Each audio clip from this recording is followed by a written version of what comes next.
नमस्तस्यै नमस्तस्यै नमो नमः।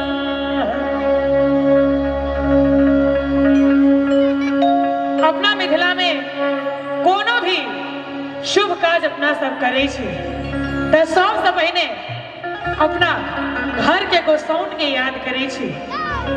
एहि मंचक शुरुआत भेले तो सबसे पहिने भैरवी वंदना से मंच के शुरुआत करी। जय जय भैरवी असुर भयावनी पशुपति भामिनी माया। जय जय भैरवी असुर भयावनी जय जय भैरवी असुर भयावनी पशुपति भामिनी माया सहज सुमति वरही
उठा देवे सब बटे जो कोनो दिक्कत में हुए तो दिक्कत ना कोनो एक बार दोनों हाथ उठा दियो सब बटे और ताली बजा के हमरा संगे पुत्र बिसरी चुनी महा